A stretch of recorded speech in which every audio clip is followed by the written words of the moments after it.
In Chicago in 1924, Nathan Leopold and Richard Loeb, two 18-year-old college students, killed a schoolboy named Bobby Frank. They were bright, wealthy, privileged. There was no apparent motive for the killing. Why would they commit such a senseless crime? During their confession, they explained they wanted the challenge of planning and executing a murder. Clarence Darrow, one of America's greatest trial lawyers, was their defender. Darrow argued that the young men should not be given the death penalty because they were doomed long before they committed their terrible crime. I do not claim to know how it happened. I know that something or some combination of things is responsible for this mad act. I know there are not mere accidents in nature. I know that effect follows cause. What has this boy to do with it? If there is responsibility anywhere, it is back of him, somewhere in the infinite number of his ancestors or his surroundings, or in both.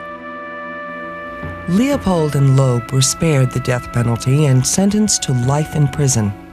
And although many factors weighed into the judge's decision, Darrow's passionate plea underscores a perennial philosophical question.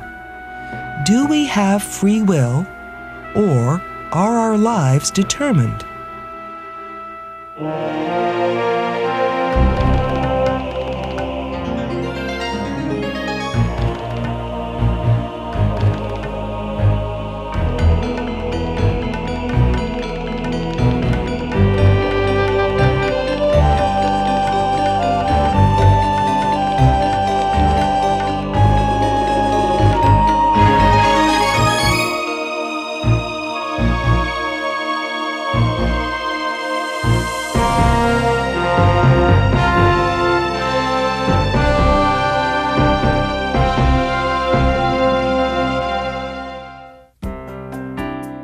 To many people, it's obvious that we are free.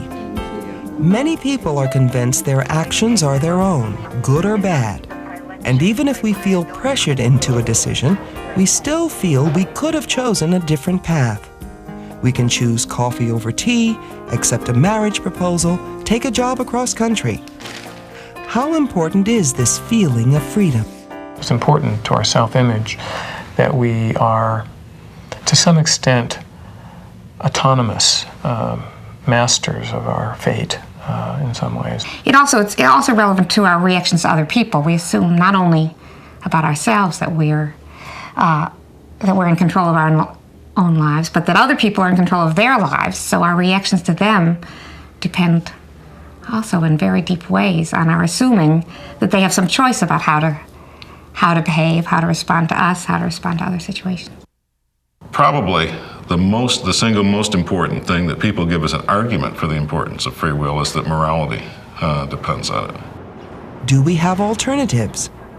Libertarianism asserts we are free to act in other ways than we do. Borges, the Argentine fabulist and writer, said, "The future is a garden of forking paths." We have alternative possibilities, at least sometimes. We have this very hard to explain or define word that we all understand, can. When we say, I can do this, I can't do that. To say that you have free will, at least at a given moment, is just to say, well, suppose you're trying to decide which of two things to do, some important decision that you're trying to make. You have free will then if you can do the one and you also can do the other. Of course, that doesn't mean you can do them both, but you have individually, if you can do each one, then you have free will. Ancient philosophers believed we can choose among alternatives. Some of them believed this because of a distinction between the body and the soul. Reason, they said, is our most important feature.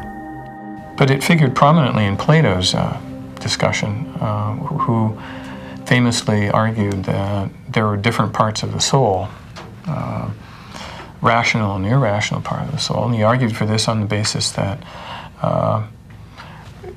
we're subject to different and conflicting kinds of motivation by appetite, and that can conflict with what one thinks is best, which is another source of motivation, which he called reason. Self-mastery consists in the appetite being governed by reason. This classic view of humans as reasoning, free, moral beings is one of the most influential theories in Western civilization. It holds that the ability to choose, to chart our own course, is part of our human dignity and crucial to our moral outlook. But this libertarian approach is not how everyone views human behavior. What if, like every other physical thing in the universe, our every action, our every thought was determined not by our own free will, but by the laws of cause and effect? It's not science fiction. It is the theory of determinism. Determinism is the idea that the past determines a unique future. Is there more than one way that the world can go on from any given instant of time, like a road forking, or is there just one way? If there's just one way the world can go on, well, that's determinism. Students in philosophy courses are very upset by any suggestion that they don't have free will. But I think there are some arguments that can be given in that respect. Arguments that might show, for example, that morality, that is right and wrong, would be out of place in a world in which nobody had free will. That any moral judgments that you might want to make, say Hitler shouldn't have behaved the way he did, which most people would think, to put it mildly, is a correct judgment, couldn't be true in a world in which there was no free will. Because after all, if Hitler had no alternative, how can you blame him for choosing the alternative, the one single alternative he had? In the 17th century, Sir Isaac Newton's theory of mechanics proposed that all objects made up of material particles are governed in their behavior by the universal laws of motion and attraction. Some thinkers were anxious to transfer these laws from physics to human behavior. The scientific advances of the 16th and 17th century rendered it plausible that causal determinism is true. As you know, causal determinism is the doctrine that everything is in principle predictable and explainable in advance, so that everything flows from causal sequences that originally began outside of human agents. It's a problem which certainly worried 17th century philosophers, that if the human mind just were the brain, and that if it operated in a more or less mechanical way, then there'd be no room for human spontaneity, not just for creativity, but there'd be no room for freedom of action. Could our actions really be just matter in motion? What do you say to a student who says that what have atoms got to do with me? What have the laws of nature that govern the atoms got to do with me? Well, you're made of atoms, aren't you?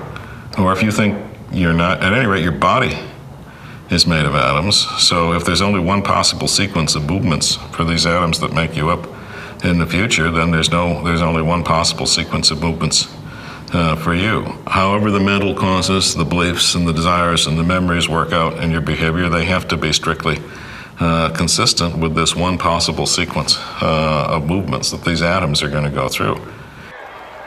It's not obvious to me how that fact, the fact that we're physiological creatures and that there's a pure physical level of description that would explain all of our behavior, how does it connect to the question of whether we're able to reason about what we want to do with our lives and govern our actions according to our values? I think the first good idea I had as a philosopher, perhaps, was when I looked at this traditionally supposed conflict between Newtonian causation and being moved by reasons, and saw that there didn't have to be a conflict at all, because there were different perspectives from which you could see something as being, at one perspective, a Newtonian mechanism being a causal mechanism, part of the fabric of the mechanistic world. And at another level could be seen what I call an intentional system to be moved by reasons. We see agents acting for reasons, being informed by perception, having beliefs, having desires, and having intentions wisely, rationally based on those beliefs and desires. But what of these desires? In the 20th century, the psychological theories of Sigmund Freud and others were adapted by some thinkers to contest the idea of freedom of the will. Unconscious psychological desires, compulsions, and neurotic motivation were offered as the real causes of behavior which people think they choose freely. Of course, there were disagreements with these theories as well. This seems to me to be a false strategy, because what's significant about phobias and other related phenomena like neuroses is not that they're deterministic, but that they involve a certain kind of irrationality, of volitional irrationality, of choice and fears and so on. And so that they render the agent in some way not as responsive to reasons in the way that they normally would be without the phobia. In fact, they may not even be deterministic.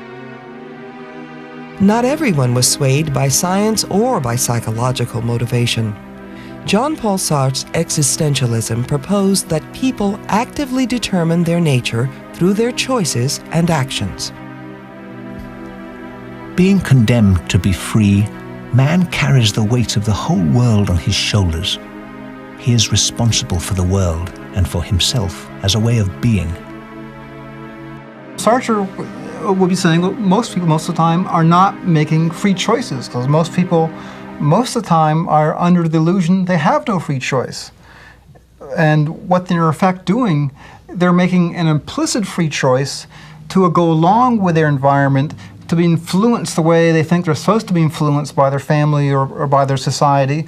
And they create themselves, they choose to create themselves feeling trapped by the environment and by their circumstance, when in fact they're not. This existential view seems in direct contrast to what science proclaimed. Could we really determine ourselves with no influence from either nature or our environment? But now, another wrinkle. Advances in quantum physics lead many to believe that science may not underwrite determinism after all. At certain quantum levels, individual subatomic particles are indeterministic. That is, it's not always possible to predict a particle's behavior. It may change from experiment to experiment. But we don't live at the subatomic level. At the larger level, much of the world does seem to follow the laws of nature. And indeterministic particles don't help the cause of freedom anyway. Randomness isn't such a noble feature of the universe or our behavior. Do we want to say that nothing causes our actions? Clearly, it's one thing to say about a human behavior, human conduct, that it was not determined. And it's another thing to say that the agent has some control or power over that conduct. The absence of determinism just means that there isn't an explanation of a certain kind, right? It doesn't imply the more positive statement that the agent, the free agent, has it in his or her power to behave in a certain way. So what position do we hold in the natural world? There is no way you can prove either to yourself or to anyone else that you really have free will and that your actions aren't determined by anything else. Anything you think you're doing because it's free is, can be explained in some other way. If we can't prove whether determinism is true or not, can we pose another question? Could we live in a world with enough room for both determinism and free will? Compatibilists believe so. 3 centuries ago, Thomas Hobbes wanted to extend the new natural scientific theories to the understanding of human affairs. He said, "When creatures are imprisoned or restrained with walls or chains, we say they are not at liberty. When a man finds no stop in doing what he has the will to do, he is at liberty. Liberty and necessity are consistent, like the water that has not only liberty, but a necessity of descending by the channel. So, likewise, the actions which men voluntarily do, because they proceed from their will, proceed from liberty. And yet, because every act of man's desire proceeds from some cause, and that from another cause, in a continual chain, all actions also proceed from necessity. Hobbes is a compatibilist. That is the preferred term today for those who believe that the kind of freedom that's necessary for moral responsibility is consistent with or compatible with a thoroughgoing determinism.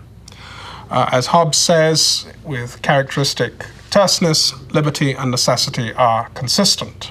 So he said, don't define free agent as one who's not subject to necessity. Everything's subject to necessity. Define free agency in terms of what depends on the person's will.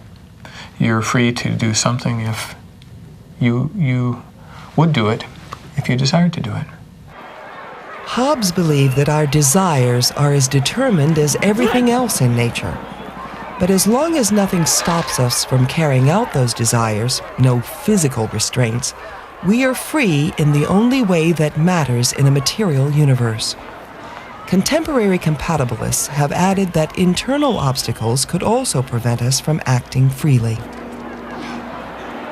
Contemporary compatibilists are more likely to say something like, an agent is free when her will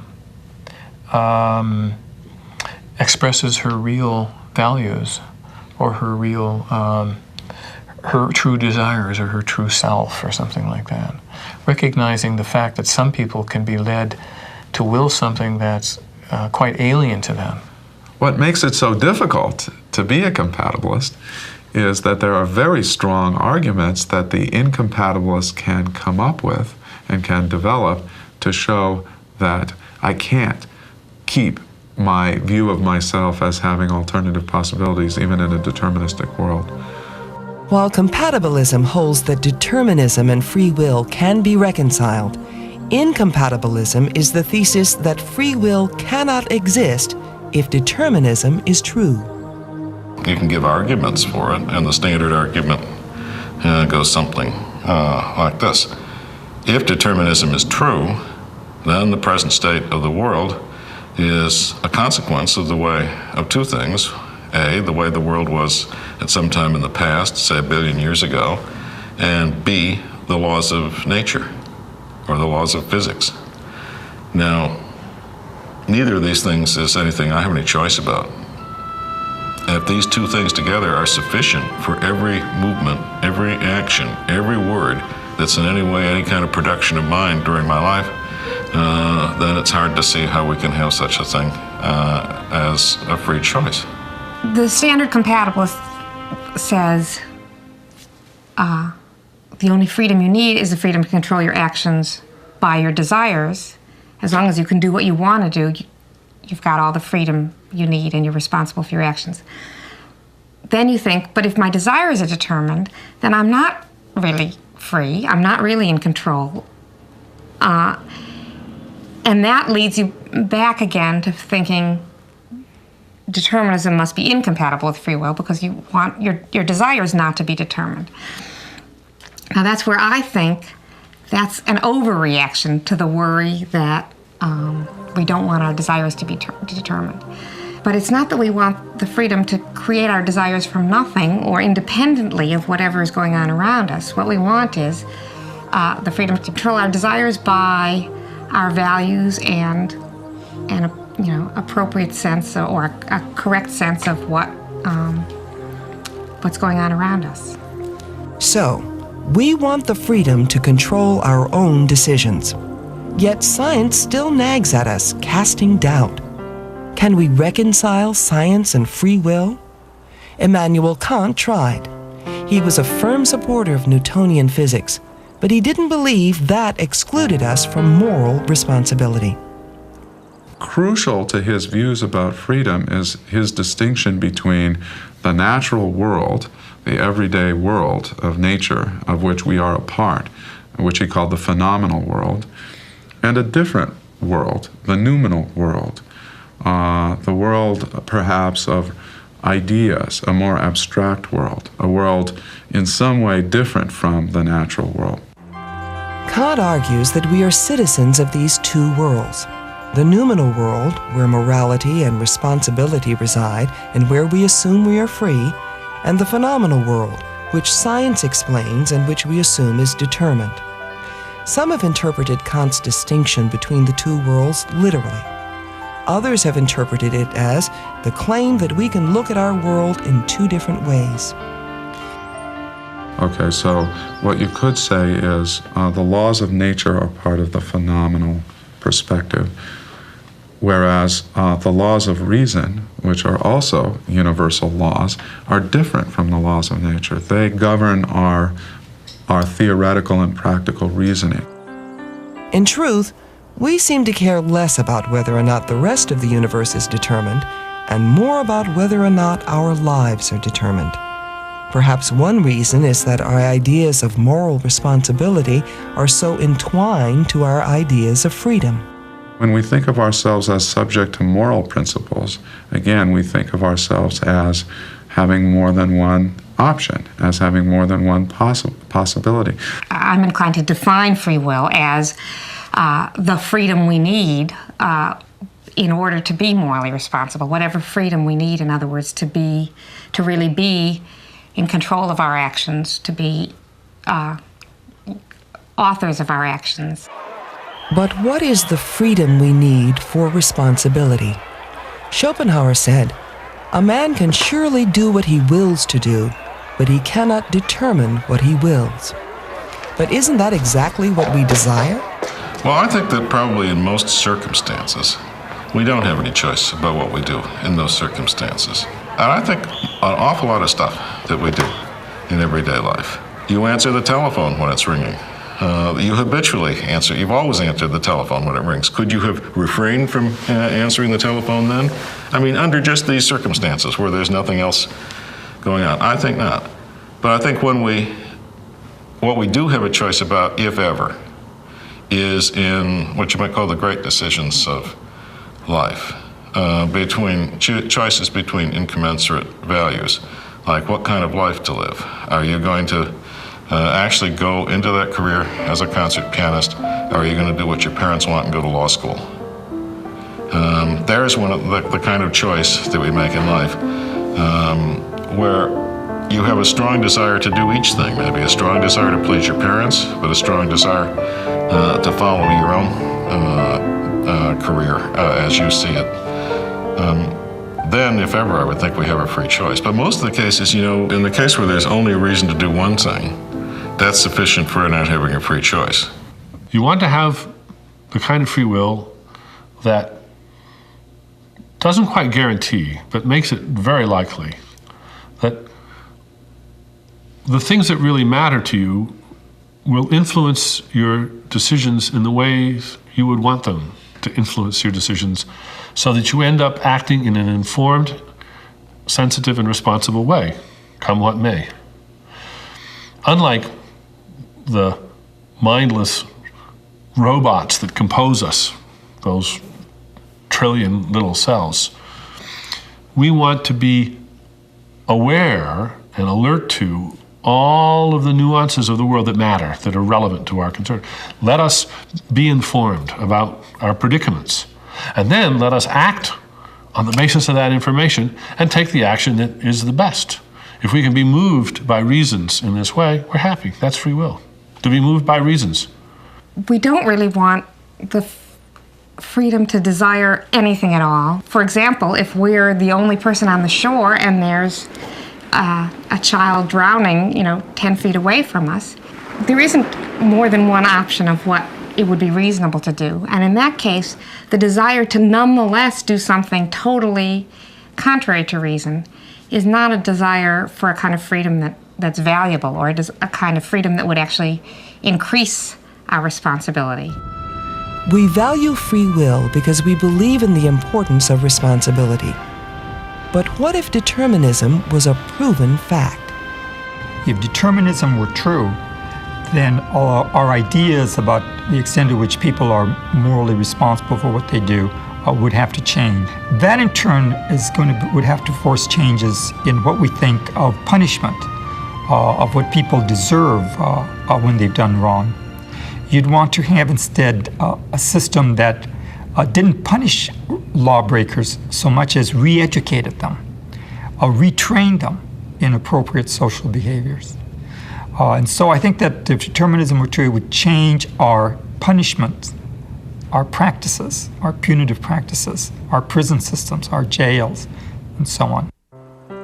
But even if we think that determinism is true, there's still a problem even deeper than changing our practices and punishments. We may convince ourselves that our mind is a biological phenomenon like any other, and that biology is about behavior, not will. But we can't live our lives that way. We'd have to think of ourselves as behaving freely, even in a world in which we just have one path open to ourselves. We won't know which path that is until we take it. But we would have to, I think, adjust our picture of ourselves as having various pathways open to us.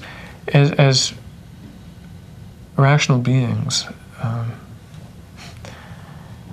we're always faced with the deliberative question of what to do, which is a question of reasons and a question of weighing up reasons and how best to live. And the knowledge that something called determinism is true couldn't possibly impinge on that point of view to make that irrelevant. You'd still have to decide and deliberate from that point of view, unless you just laid down and died or something like that. You can't think away your own freedom. And just think what it's like to try to make it through the day. You go into a restaurant and they confront you with a menu. Now you can't say, well, look, I'm a determinist. I'll just wait and see what I order. Or, que sera, sera. I'll just wait and see what happens. You have to make up your mind. There's a gap between what I believe and what I desire and what I actually choose. Because given my beliefs and desires, it's not enough. I can't sit back and wait for the choice to happen. I've actually got to haul off and do it. Now, it's that gap, the gap between the reasons we have for doing something and are actually doing something, that's where free will lives. It's you have to act, and this is the way Kant put it, you have to act on the presupposition of freedom.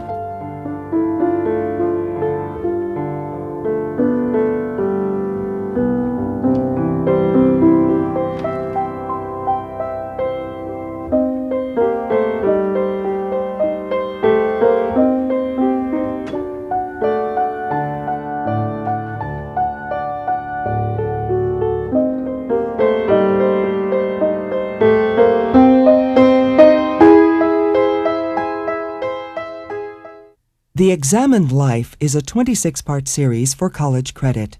To purchase a video cassette or transcript of this program, call 626-796-7300 or visit us online. Please order by program number.